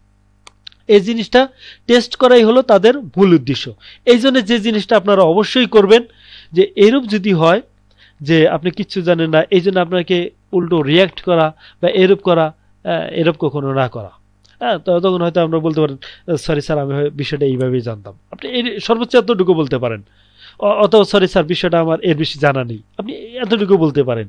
অথবা ধরেন আপনি কোনো প্রশ্ন অ্যান্সার দিচ্ছেন, এবং প্রশ্ন অ্যান্সার দেওয়ার ফলে অ্যান্সারটা হয়তো আপনার ইনফরমেশন একটু ভুল আছে, তো ওনারা ভাইবা বোর্ড অনেক সময় এটা হেল্প করে। আমাকেও বেশ প্রশ্নের উপর তারা হেল্প করছে, যে যখন হয়তো আটকে যাচ্ছিলাম বা পারতেছিলাম না, তখন তারা আমাকে হেল্প করছে। আমি আগেই বলছি ভাইবা বোর্ড কিন্তু খুবই ফ্রেন্ডলি থাকে। এই যে আপনাকে মাঝে যে ইমব্রেসিং অবস্থায় যে ফালায়, সেটা আসলে ভাইবারই একটা পার্ট, একটা অংশ। যে আপনাকে মাঝে মাঝে কিছু কঠিন প্রশ্ন করবে, সেটাও কিন্তু ভাইবারের একটা অংশ। হয়তো আপনি অ্যান্সারটা পারতেছেন না, কিন্তু সেটা আপনি কিভাবে ট্যাকেল দিচ্ছেন, সেটা ওই সিচুয়েশনটাকে আপনি কিভাবে হ্যান্ডেল করছেন, এইটা থাকে মূল উদ্দেশ্য। এই জন্যে আপনারা যে জিনিসটা এই সময় করবেন যে এরূপ ভাইবা বোর্ড থেকে আপনাকে যদি কোনো ইনফরমেশন যদি দেওয়া হয় বা আপনার ইনফরমেশনটা ভুল ছিল, তারা একটা সঠিক ইনফরমেশন বলছেন, তো আপনি খুব সুন্দরভাবে সেটা অ্যাকসেপ্ট করে নেন যে সরি স্যার, হ্যাঁ বিষয়টা এরকমই হবে। আপনারা সেটা অ্যাকসেপ্ট করে সেই আলোকে আপনার অ্যান্সারটা দিয়ে দেন। বোঝা গেছে কথাগুলো? তো আশা করি এই ইয়াগুলো একটু ফলো করবেন। আবারও বলতেছি, ভাইবা বোর্ড মানে সবগুলো প্রশ্নের উত্তর দেওয়া নয়। ভাইবা বোর্ড মানে হলো যে আপনার এভরিথিং, প্রত্যেকটা পরিবেশ পরিস্থিতিতে আপনি কিভাবে রেসপন্স করতেছেন। কারণ কি, আপনি বাস্তব জীবনে যখন যাবেন তখন দেখবেন যে আপনার অনেক ধরনের সিচুয়েশনের মাধ্যমে আপনাকে পড়তে হচ্ছে, অনেক ধরনের সিচুয়েশন ফেস করতে আছে, যে সেখানে আপনি কিভাবে সলভ করবেন সেটাই আসলে ভাইবা বোর্ডে দেখা হয়। যে ভাইবা বোর্ডে আপনার আত্মবিশ্বাসটা কেমন, ভাইবা বোর্ডে আপনার ট্যাকটিক্সটা কেমন, ভাইবা বোর্ডে কোনো পরিস্থিতিকে নিয়ন্ত্রণ করার যোগ্যতাটা কেমন, আপনার আচার আচরণ চাল চলন এরূপ অফিসার সুলভ কি না, এই বিষয়গুলো আসলে ভাইবা বোর্ডে টেস্ট করা হয়। এই জন্য পড়ার চেয়েও বেশি ইম্পর্টেন্ট হলো আপনার আত্মবিশ্বাসকে স্পষ্ট করা, আপনার আত্মবিশ্বাসের বহিঃপ্রকাশ ঘটানো, কনফিডেন্টের সাথে অ্যান্সার দেওয়া, এবং সেখানে যে সকল প্রকার ভয় ভীতিকে দূরে রাখা। এটা হলো মোস্ট ইম্পর্টেন্ট একটা বিষয়। আবার ধরেন ভাইবা বোর্ডে হয়তো একটা প্রশ্ন করছে, আপনি হয়তো প্রশ্নটা বুঝেননি, হয়তো প্রশ্নটা আপনি ক্যাচ করতে পারেননি, তো আপনি খুব সুন্দরভাবে বিনয়ের সাথে বলেন যে স্যার প্রশ্নটা কি আবার একটু রিপিট করবেন, অথবা স্যার প্রশ্নটা কি আরেকবার বলবেন, যে এরূপভাবে একটু বিনয়ের সাথে আপনি প্রশ্নটা আবার জেনে তারপরে অ্যান্সার দেওয়ার চেষ্টা করেন। কিন্তু আপনি প্রশ্ন বোঝেনই নাই, ধরতেই পারেন নাই, আপনি আপনার মতো করে অ্যান্সার দেওয়া শুরু করে দিলেন, যে এটা যাতে না হয়, তাহলে এটা আপনার বরং আপনার যে মার্কিং এর ক্ষেত্রে আপনি বরং নেগেটিভের দিকে চলে যাবেন। এই জন্য প্রশ্ন আগে ভালো করে বোঝেন, তারপরে আপনি শান্ত ধীর স্থিরভাবে আপনি অ্যান্সার দেন। আর প্রশ্ন অ্যান্সার দেওয়ার সময় অবশ্যই চোখে চোখ রেখে, এটা আমি পূর্বে বলছিলাম যে অবশ্যই আপনার চোখে চোখ রেখে আপনাকে অ্যান্সার দিতে হবে। যে যিনি প্রশ্ন করছেন তার দিকে তাকিয়ে প্রশ্ন অ্যান্সারটা দিতে হবে। ফর এক্সাম্পল, যে ধরেন আপনার চেয়ারম্যান স্যার যখন আপনাকে প্রশ্ন করছেন, তখন চেয়ারম্যানের দিকে তাকিয়ে থেকে আপনাকে প্রশ্ন অ্যান্সারটা দিতে হবে। ধরেন আপনার এক্সটার্নাল দুজন তো দুই সাইডে বসেন, ধরেন বাম সাইডের এক্সটার্নাল আপনাকে প্রশ্ন করছে, তো এরকম ক্ষেত্রে কি করবেন, আপনি পুরো বডিটা ঘুরিয়ে তার দিকে তাকিয়ে থাকবেন না, বিষয়টা এরকম না। জাস্ট শুধু আপনি আপনার মাথাটা ঘুরান, আপনার বডি ঠিকই থাকবে, আপনার মাথাটা ঘুরিয়ে আপনি তার প্রতি তার চোখের দিকে চোখ রেখে আপনি অ্যান্সার দেন। এবং অবশ্যই আপনার কণ্ঠের মধ্যে নম্রতা থাকতে হবে, ভদ্রতা থাকতে হবে, এবং কোনো প্রকার কর্কশতা থাকা যাবে না, এবং আপনার কথাগুলো ধীর স্থির এবং সুন্দর স্পষ্ট থাকতে হবে। তো এইগুলো তখনই আসবে যখন আপনার মধ্যে কি থাকবে, আত্মবিশ্বাসটা থাকবে। এই জন্য আপনি এই কয়েকদিন এইগুলো একটু প্র্যাকটিসও করতে পারেন, বারবার প্র্যাকটিস করতে পারেন, নিজে নিজে প্র্যাকটিস করতে পারেন। যে এই প্র্যাকটিস, যে একটা কথা আছে না যে practice makes a man perfect, যে প্র্যাকটিস একজন মানুষকে কি করে তোলে, পারফেক্ট করে তোলে। এবং অবশ্যই এটা মনে রাখবেন যে ভাইবা বোর্ডে কোনো প্রকার অপ্রাসঙ্গিক কথাবার্তা কোনোভাবেই বলবেন না। অপ্রাসঙ্গিক কথাবার্তা অলওয়েজ বর্জন করে চলবেন। তো এই হলো তো মোটামুটি ভাইবা বোর্ডের যে ভিতরে যে পরিবেশ পরিস্থিতি কিভাবে নিয়ন্ত্রণ করবে, কিভাবে ভাইবা বোর্ডটাকে ফেস করবেন সেই সম্পর্কে একটু বললাম।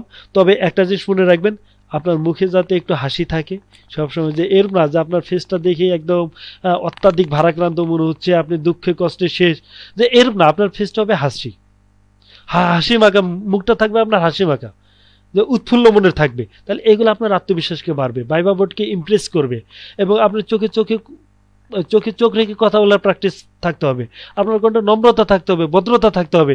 আবার এইরূপ ভাইবা বোর্ডে যা এইরূপ একদম মনে করেন যে দাসত্ব সুলভ যে মনোভাবটা, জি স্যার জি sir, yes sir yes sir, মানে এইরূপ একেবারে এমন বিনয় হয়ে গেলেন যেটা দাস এবং মালিকের সম্পর্কের মধ্যে হয়ে যায়, এরূপ যাতে একেবারে না হয়ে যায়। যে আপনার নম্র ভদ্র হওয়া মানে এই না নিজের পার্সোনালিটিকে একদম বিসর্জন দেওয়া, বিষয়টা এরূপ না। নম্র ভদ্র হবেন কিন্তু একদম দাস সুলভ যাতে আচরণ বা আপনার চালচলনে বা কথাবার্তা এরূপ যাতে প্রকাশ না পায়।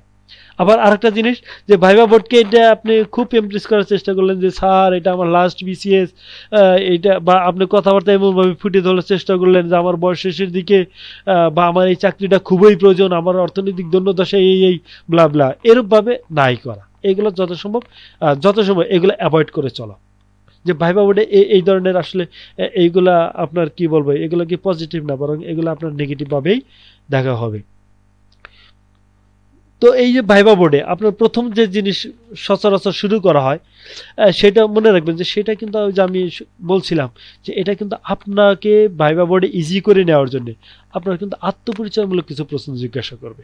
এই আত্মপরিচয়মূলক প্রশ্নের মধ্যে আছেন হয়তো আপনি আছেন, আপনার পিতামাতা আছে, আপনার পিতামাতার প্রফেশন কি, তারা কি করেন না করেন, আপনি কোথায় পড়াশোনা করছেন, আপনার জেলা কোথায়, এই বিষয়গুলো কিন্তু খুবই ইম্পর্টেন্ট। যে এই বিষয়গুলো আপনি আগে থেকে একটু জানবেন, অথবা আপনি যদি কোনো চাকরি করে থাকেন সেখানে কোন পদে আছেন, কি করেন, সেখানে পরিবেশ কেমন। মোট কথা হলো যে এখানে এই ভাইবা বোর্ডে কিন্তু আপনাকে আগে একটা ইজি করে নিবে, যে যাতে আপনি তাদের সাথে ফ্রেন্ডলি সবকিছু আনসার দিতে পারেন। কাজে আপনাকে এই অফারটা লুফে নিতে হবে, আপনার এখানে আত্মবিশ্বাসটা হাই করেন, এটা হলো প্রথম সুযোগ। যে যখন তারা ফর্মালি যখন এই যে আপনার আত্মপরিচয় সম্পর্কে জানতে চাচ্ছে, এটা একেবারে ফর্মাল একটা ওয়ে। অনেক সময় এটা আপনাকে হয়তো ইংলিশে বলতে পারতে পারে। যে আচ্ছা, এই ভাষার ক্ষেত্রে একটু যদি বলি, যে ভাষাটা আসলে কোন ভাষায় সচরাচর ভাইবা হয়, যে এটা আসলে এটা এক্সাক্ট বলা কঠিন যে আপনাকে আসলে বাংলাই হবে নাকি ইংলিশেই হবে।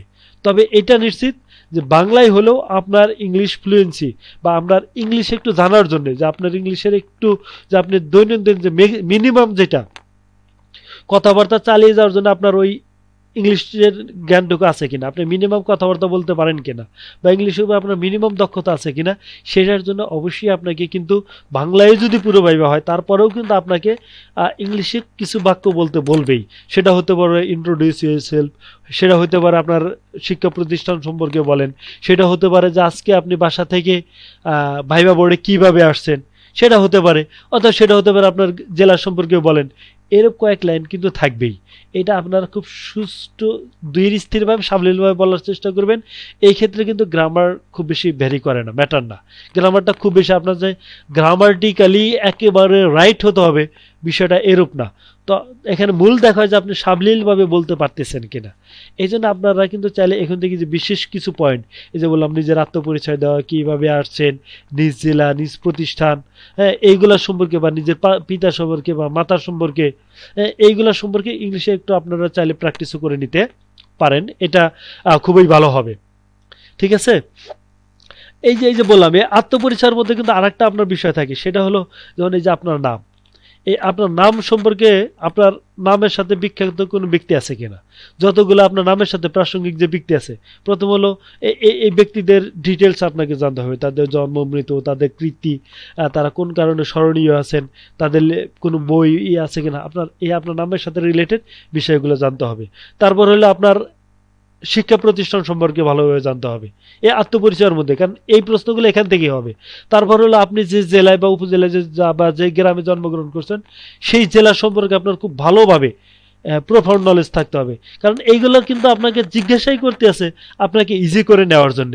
কাজে এই ইজি প্রশ্নগুলো যদি আপনি ইজিলি যদি অ্যান্সার করতে না পারেন, তাহলে কিন্তু আপনার আত্মবিশ্বাসের মধ্যে ঘাটতি দেখা দিতে পারে। এই জন্য এই বিষয়গুলো একটু আগে একটু জানার চেষ্টা করুন। সেক্ষেত্রে আপনার মোবাইলের সাহায্য নিতে পারেন। আপনারা যদি গুগলে গিয়ে যদি সার্চ দেন, সেখানে উইকিপিডিয়ার অনেকগুলো তথ্য পাবেন নিজ জেলা সম্পর্কে। সেই নিজ জেলার বিখ্যাত, আপনার জেলাটা কেন বিখ্যাত, জেলার নামকরণ করা। যেমন আমাকে 38তম ভাইবা জিজ্ঞাসা করছিল যে কুড়িগ্রাম জেলা নামকরণ কেন কুড়িগ্রাম করা হয়েছে, তো এরকম কিন্তু জিজ্ঞাসা করতে পারে। তারপরে হলো যে আপনার জেলার বিখ্যাত কোনো ব্যক্তি আছে কিনা, সেটা হতে পারে কবি, সাহিত্যিক, মুক্তি যোদ্ধা, যে কোনো লেভেলের হতে পারে, বিখ্যাত কোনো রাজনীতিবিদ। যে এই যে বিখ্যাত ব্যক্তি, বিখ্যাত স্থান, বিখ্যাত জায়গা, ঐতিহাসিক কোনো ঘটনা ইত্যাদি ইত্যাদি, এইগুলো যদি থাকে, এইগুলো সম্পর্কে আপনার বিস্তারিতভাবে জানতে হবে। এটা কিন্তু দেখা যাচ্ছে এই আত্মপরিচয়ের মধ্যে হয়তো আপনাকে জিজ্ঞাসা করতে পারে, বা যে কোনো লেভেলেও জিজ্ঞাসা করতে পারে। এই সম্পর্কে আপনি যদি জানেন, আপনার আত্মবিশ্বাস এমনি হাই হয়ে যাবে। আপনি যদি শুরুটা যদি সুন্দরভাবে করতে পারেন, তো পরেরগুলো দেখা যাচ্ছে এমনি আপনি সুন্দর হয়ে গেছে। তো এই হলো মোটামুটি আত্মপরিচয় সম্পর্কে। আমরা এর আগেও বলছি যে প্রশ্ন উত্তরটা কেমন হবে, প্রশ্ন কৌশলটা কেমন হবে, সেটা আমরা মোটামুটি বলছি যে সেটা অবশ্যই টু দ্য পয়েন্ট অ্যান্সার হতে হবে। সেখানে বাহুল্যতা অবশ্যই আপনারা বর্জন করবেন, এবং যে বিষয়ে প্রশ্ন করছে খুবই ইনফরমেটিভ, মূল বাক্যর সাথে আপনার যে সাপোর্টিং কোনো ইনফরমেশন দেওয়ার থাকলে সেটা দিতে পারেন। এবং যদি আপনার সাম্প্রতিককালের কোনো ঘটনা যদি রিলেটেড যদি কোনো প্রশ্ন হয়, সেটা আপনার এক্সাম্পল সহ হয়তো বুঝিয়ে দিতে পারেন। ঠিক আছে? তবে যে জিনিসটা অবশ্যই করবেন না, সেটা হলো ওভার স্মার্টনেস। যে বিষয়ে আপনার জানা নেই, সেই বিষয়টা কখনোই আপনারা বলার চেষ্টা করবেন না। কারণ এটা মনে রাখতে হবে যে ভাইবা বোর্ডে যারা আছে তারা কিন্তু বিজ্ঞ লোক, তারা কিন্তু অভিজ্ঞ লোক।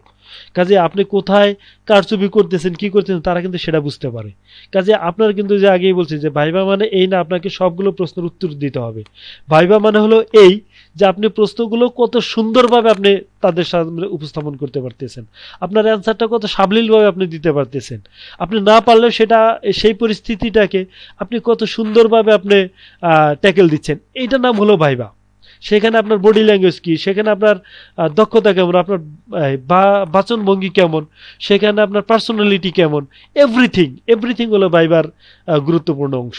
এবং একটা প্রশ্ন যদি এরূপ দেখেন যে 2-3টা অংশ আছে, তাহলে প্রথম দ্বিতীয় যে অংশ বাই অংশ আপনি অ্যান্সার করেন। কারণ অংশ বাই অংশে অ্যান্সার যদি না করেন, দেখা যাচ্ছে যে কোন অংশ হয়তো স্কিপ হয়ে যেতে পারে। এবং ভাইবা বোর্ডে ধরেন আপনি হয়তো একটা বিষয় সঠিক অ্যান্সারই দিচ্ছেন, কিন্তু ভাইবা বোর্ড বলতেছে যে না, বিষয়টা এরূপ না, বিষয়টা এই। আপনি কখনোই তাদের সাথে তর্কে লিপ্ত হবেন না।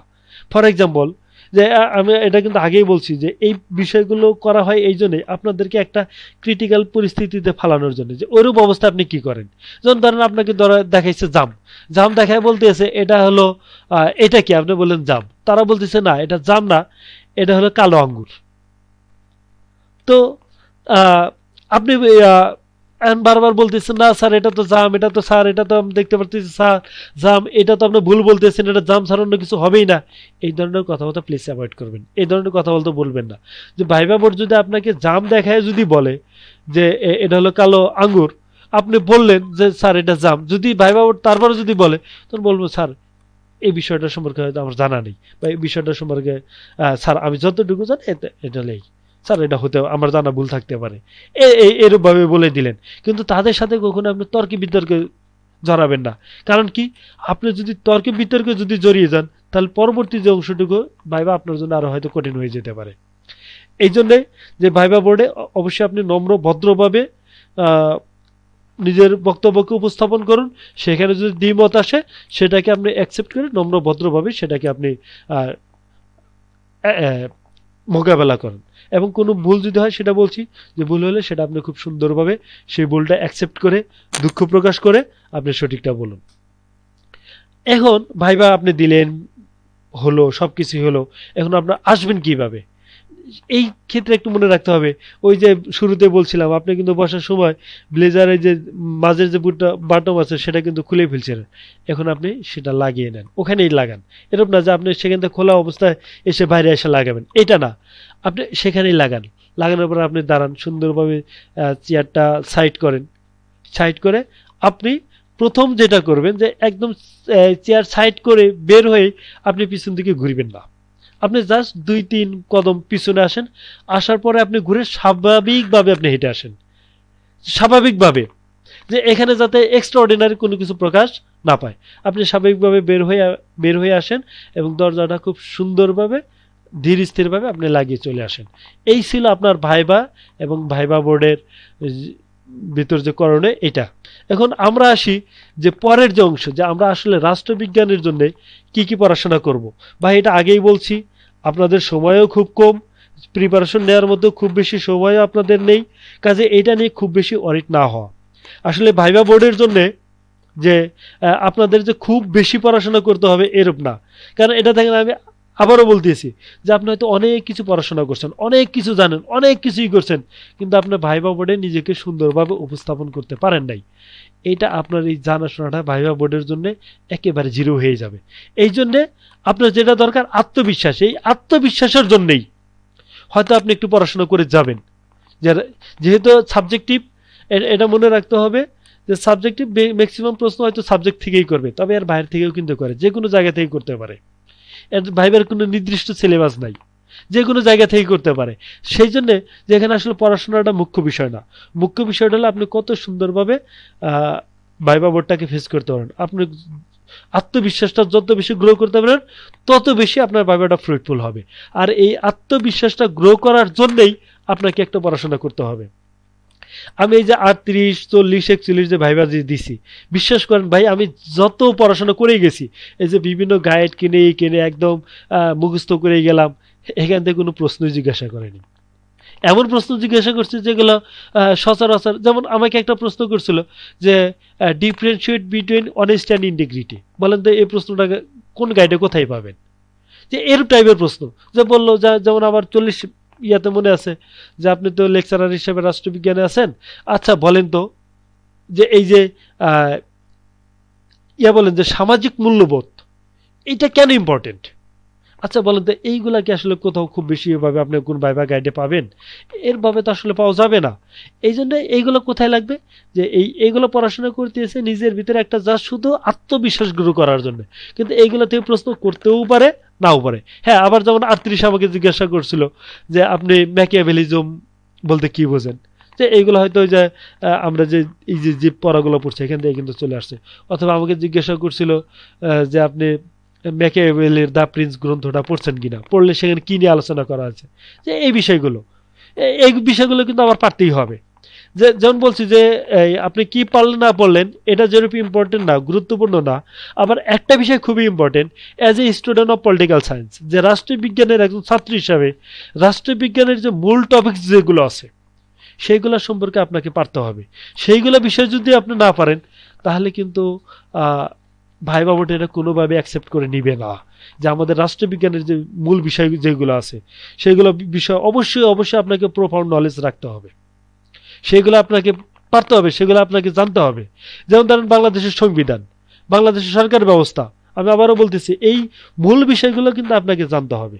অন্য বিষয়গুলো হয়তো আপনি পারলেন কি পারলেন না এটা ফ্যাক্ট না, ওইগুলো পরিস্থিতি, আপনি কিভাবে আনসার দিচ্ছেন হয়তো বা তার উপর নির্ভর করবে। কিন্তু এই রাষ্ট্রবিজ্ঞানের সাথে যে মৌলিক যে বিষয়গুলো আছে, রাষ্ট্রবিজ্ঞানের যে কোর সাবজেক্ট যেগুলো আছে, মূল যে বিষয় যেগুলো আছে সেইগুলো থেকে কিন্তু আপনাকে প্রশ্ন পারতেই হবে। সেইগুলো না পারলে কিন্তু এটা আপনার জন্য অবশ্যই নেগেটিভ ফল বয়ে আনবে। ঠিক আছে, এই জন্যে সহায়ক হিসেবে নিজেদের আত্মবিশ্বাস গ্রো করার জন্য কনফিডেন্ট লেভেলটা যাতে হাই হয়ে যায়, হ্যাঁ, যাতে কি বলবো যে খুব সুন্দরভাবে যাতে ভাইবা দিতে পারেন, এই জন্যই হয়তো আমাদের কিছু বিষয় একটু পড়াশোনা করা দরকার। সেই বিষয়গুলো কি সেই সম্পর্কে যদি আমি আপনাদেরকে যদি বলি, যে যে যখন প্রথমত হয়তো একটু জানলেন যে বাংলাদেশের যে সংবিধান আছে, এই সংবিধান কিন্তু আমাদের রাষ্ট্রবিজ্ঞানের একটা কোর ব্যবস্থা, যে সরকার ব্যবস্থা, যে এইগুলা থেকে সচরাচর ভাইবা বোর্ডে প্রশ্ন করাই হয় যে আমাদের যে সংবিধানের যে মূলনীতি আছে, সংশোধনীগুলো আছে, কোন সংশোধনী কেন গুরুত্বপূর্ণ, বাংলাদেশের যে সরকার ব্যবস্থা আছে সেখানে রাষ্ট্রপতি, প্রধানমন্ত্রী ইত্যাদি, যে বিচার বিভাগ, আইন বিভাগ, শাসন বিভাগ, যে এই যে বিষয়গুলো আছে, এইগুলো সম্পর্কে অবশ্যই আপনার ধারণা রাখতেই হবে, থাকতেই হবে। তবে একটা জিনিস মনে রাখবেন যে সংবিধান মানে এই না যে সংবিধানে আপনার একদম আর্টিকেলগুলো মুখস্থ থাকতে হবে, এটা না, আপনাকে মূল বিষয়টা বলতে পারতে হবে। এটা হলো ইম্পর্টেন্ট। কাজে আমি আপনাদেরকে বলবো যে রাষ্ট্রবিজ্ঞানের অবশ্যই আপনারা প্রথমত যেটা রাখবেন যে বাংলাদেশের সংবিধান সম্পর্কে একটু ধারণা রাখবেন, বাংলাদেশের সরকার ব্যবস্থা সম্পর্কে ধারণা রাখবেন, টোটাল সরকার সিস্টেমটা সম্পর্কে আপনার ধারণা রাখবেন। তারপরে যে বাংলাদেশের যে বর্তমান বহুল প্রচলিত যে সাম্প্রতিক বিষয়গুলির মধ্যে আছে, যে এককেন্দ্রিক আইনসভা, দ্বিকক্ষ বিশিষ্ট আইনসভা, যে এইগুলা নিয়ে যে আলোচনা হচ্ছে, তারপরে পিয়ার সিস্টেম নিয়ে যে আলোচনা হচ্ছে, তত্ত্বাবধায়ক সরকার ব্যবস্থা নিয়ে যে আলোচনা হচ্ছে, এই যে স্বৈরতন্ত্র নিয়ে যে আলোচনা হচ্ছে, এই বিষয়গুলো নিয়ে আপনারা অবশ্যই একটু জানার চেষ্টা করবেন। এবং রাষ্ট্রবিজ্ঞানের যে মৌলিক তথ্য এবং মৌলিক যে চিন্তাবিদ যারা আছেন, এদের সম্পর্কে আপনাদেরকে জানতে হবে। এর মধ্যে ধরেন যে রাষ্ট্রের সঙ্গে কি, এটা অবশ্যই আপনাদেরকে পারতে হবে। রাষ্ট্রের পরিধি কি, রাষ্ট্রে কি কি বিষয় নিয়ে আলোচনা করে, তারপরে রাষ্ট্রের উৎপত্তি কিভাবে হলো, যে রাষ্ট্রের উৎপত্তি সংক্রান্ত যে আপনার মতামতগুলো আছে, ঐতিহাসিক মতামত, বল প্রয়োগ মতামত, চুক্তি মতামত, সামাজিক চুক্তি মতামত বা বিবর্তন মতামত, এই যে রাষ্ট্রের উৎপত্তি সংক্রান্ত যে বিষয়বলিগুলো আছে সেগুলো সম্পর্কে আপনাদেরকে অবশ্যই জানতে হবে। এবং এই বিষয়ে কোন রাষ্ট্রবিজ্ঞানের মতামত কি, কোন রাষ্ট্রবিজ্ঞানী কোন বই আলোচনা করছে, যে সেই বিষয়গুলো নিয়ে আপনাকে ধারণা থাকতে হবে। যেমন ধরেন আপনার গণতন্ত্র নিয়ে ধারণা থাকতে হবে, যে গণতন্ত্র, একনায়কতন্ত্র, যে আপনার এই যে কি বলে, তারপর হলো যে এককেন্দ্রিক সরকার, যুক্তরাষ্ট্রীয় সরকার, যে এই যে বিষয়গুলো আছে এইগুলো সম্পর্কে অবশ্যই আপনার ধারণা থাকতে হবে। এবং এই যে রাষ্ট্র সম্পর্কে আপনার মার্কসিজমদের মতামত কি, লিবারালিজমদের মতামত কি, যে এই যে বিষয়গুলো আছে, যে রাষ্ট্রবিজ্ঞানের যে মূল যে বিষয়গুলো আছে সেইগুলো সম্পর্কে অবশ্যই আপনার ধারণা থাকতে হবে। যে একটা দেশের কি বলে, যে রাজনৈতিক দল, এই রাজনৈতিক দলের প্রকারভেদ, তাদের কার্যাবলী, এই বিষয়গুলো সম্পর্কে আপনাদের অবশ্যই ধারণা থাকতে হবে। এবং বাংলাদেশের যে রাজনীতি এবং প্রশাসনিক ব্যবস্থা, এটা নিয়ে অবশ্যই আপনাদেরকে ধারণা রাখতে হবে।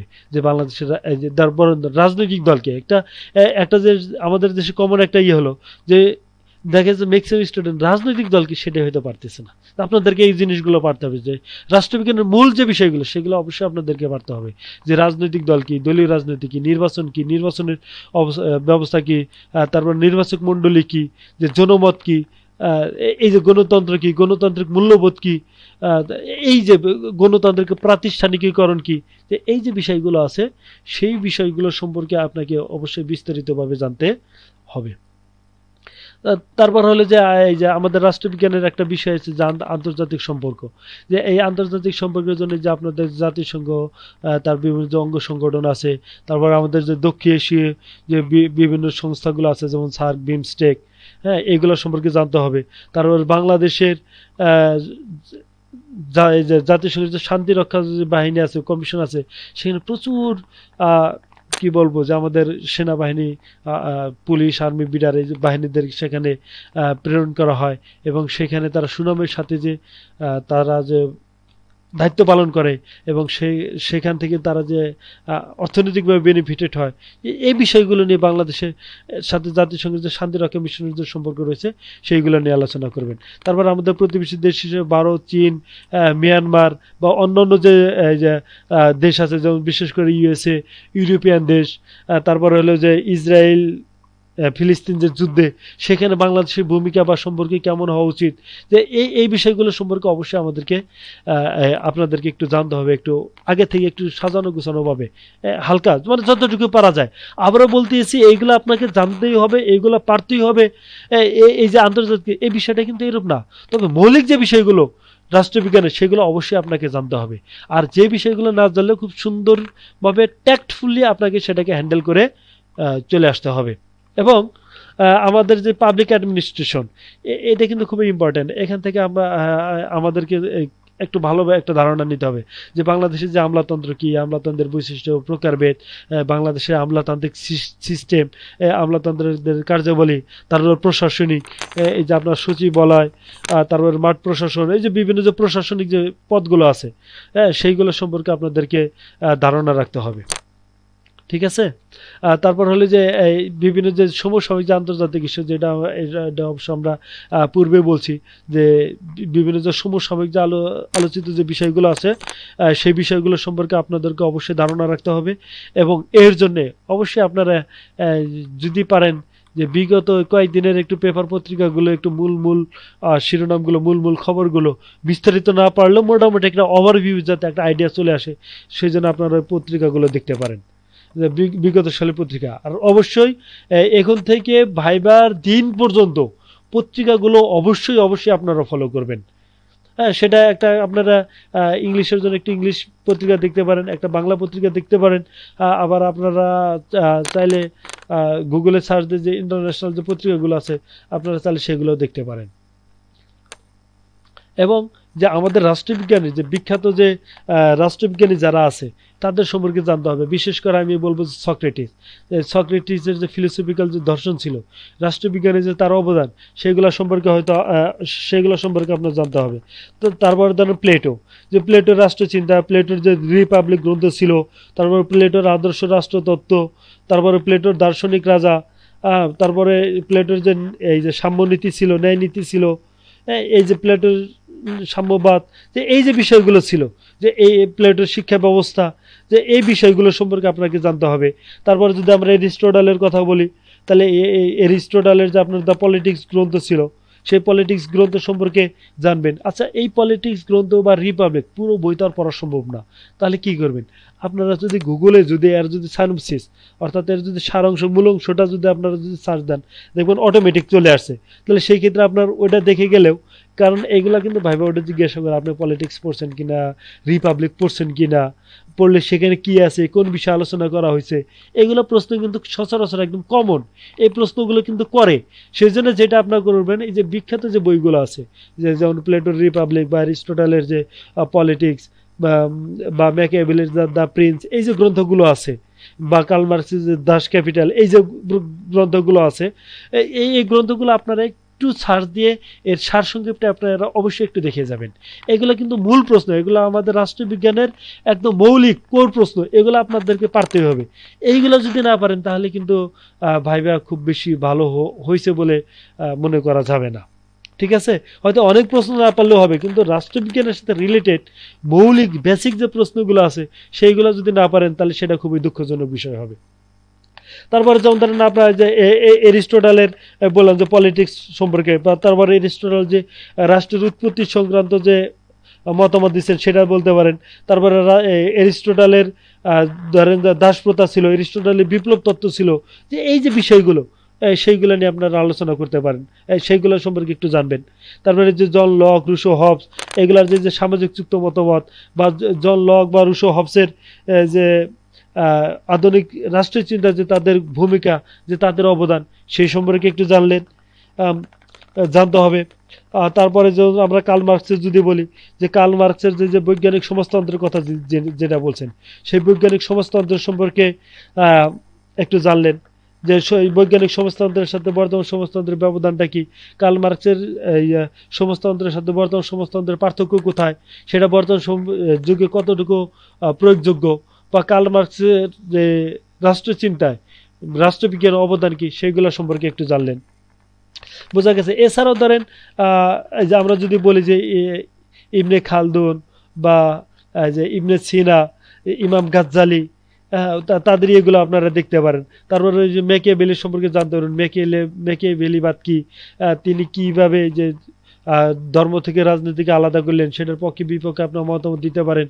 তারপরে ম্যাকিয়াভেলির প্রিন্স গ্রন্থ আপনি পড়ছেন কিনা সেটার সম্পর্কে একটু মতামত চাইতে পারে। সেই জন্য এটা একটু ওই যে গুগলে বললাম সার্চ দিয়ে আপনি সংক্ষেপে একটু সামারিটা আপনি দেখে যান। তো এছাড়াও আপনারা অবশ্য চাইলে যে অবশ্য টাইম নেই, খুব বেশি পাবেন না, অ্যাটলিস্ট এই যে মৌলিক যে রাইটারগুলো বললাম, যে কজন রাইটার এখানে লিস্ট আছে, তাদের সম্পর্কে অবশ্যই আপনারা একটু জেনে যাবেন, তাদের অবদান, তাদের মতামত, তাদের থিওরি, তাদের থিওরির সাথে অবদান বা তাদের থিওরির সাথে বর্তমানের একটু পার্থক্য, তারপর হলে তাদের যে বিখ্যাত গ্রন্থগুলো আছে সেই সম্পর্কে একটু জানার চেষ্টা করবেন। সর্বশেষ যে কথাটা বলবো যে আসলে ভাইবার প্রস্তুতি যে কৌশলগুলোর কথা বললাম সেইগুলো একটু অনুসরণ করার চেষ্টা করবেন। তারপরেও এটা মনে রাখতে হবে যে প্রত্যেকটা ব্যক্তির একটা ইউনিক কিছু আইডিয়া আছে, ইউনিক কিছু পার্সোনালিটি আছে, ইউনিক কিছু ধরন আছে যেইগুলো অ্যাপ্লাই করে খুব সুন্দরভাবে ভাইবাটাকে ওভারকাম করা যায়। আপনারা সেটা অবশ্যই, আমি যা বলছি এর সাথে অবশ্যই আপনাদের সেগুলো সংমিশ্রণ ঘটিয়ে সুন্দর একটা ভাইবা দিবেন বলে বিশ্বাস করি। এবং আবারও সর্বশেষ একটু বলি যে আপনারা অবশ্যই বাংলা এই যে ভাইবার জন্য অবশ্যই ইংরেজি বাংলা দুইটাতেই একটু থাকার চেষ্টা করবেন, প্রস্তুতি নেওয়ার চেষ্টা করবেন। তবে আপনারা অবশ্যই আপনারা শুরুটা আপনারা বাংলায় করবেন, কেউ যদি বাংলা দিতে চান। আর কারো যদি কনফিডেন্স লেভেল ভালো থাকে যে না আমার বাংলার চেয়ে ইংলিশে ভাইবাটা সুন্দর হবে, তাহলে তিনি ইংলিশে শুরু থেকে শুরু করতে পারেন। তখন দেখবেন যে অটোমেটিক ইংলিশে ভাইবা নেওয়া শুরু করে দিছে। আর অবশ্যই আপনার নিজের সম্পর্কে, নিজের আত্মপরিচয় সম্পর্কে, নিজ জেলা সম্পর্কে, দেশের প্রশাসনিক কাঠামো সম্পর্কে একটু জানেন। আর আমাদের যে রাষ্ট্রবিজ্ঞানের যে মৌলিক যে বিষয়গুলো আছে সেই সম্পর্কে একটু জানেন। এবং সর্বশেষ যেটা হলো যে ভাইবা বোর্ড আসলে কোনো প্রকার অভিনয়ের জায়গা না, সেখানে অ্যাওয়ার্ডসমেন্টের জায়গা না, সেখানে হলো আত্মবিশ্বাসী বিনয়ীদের জায়গা। যে যত বেশি আত্মবিশ্বাসী থাকবেন, যে যত বেশি বিনয়ী থাকবেন, তার ভাইবা তত বেশি সুন্দর হবে, তিনি শেষ হাসিটা হাসতে পারবেন। এবং সবচেয়ে মজার বিষয় হলো যে এবার তো আপনাদের আসলে ভাইবা বোর্ডে তো এমনি 50-50 চান্স, এবং যেহেতু প্রতিযোগী খুবই কম, আপনার তার মানে আপনার 50% চাকরি হয়েই গেছে। আর 50% আপনার নির্ভর করবে এই দুইটা বিষয়ের উপরে, যে আপনার 50% তো হয়েই গেছে, আর 50% নির্ভর করবে যে মাত্র দুইটা বিষয়ের উপরে। দুইটা কি? প্রথমত হলো আত্মবিশ্বাস, দ্বিতীয়ত হলো বিনয়। এই দুইটাকে আপনি যত সুন্দরভাবে ভাইবা বোর্ডে উপস্থাপন করতে পারবেন, তত বেশি আপনার ভাইবাটাকে ওভারকাম করার সুযোগ হবে। তো এতক্ষণ সাথে থাকার জন্য সকলকে ধন্যবাদ। আশা করতেছি আপনারা খুব সুন্দর সাবলীলভাবে ভাইবাটা দিবেন, আত্মবিশ্বাসের সাথে দিবেন, এবং জীবনের যে সফলতা সেটা আপনারা পেয়ে যাবেন বলে সেই আশাবাদ ব্যক্ত করে আজকের ক্লাস শেষ করতেছি। যে আল্লাহ হাফেজ।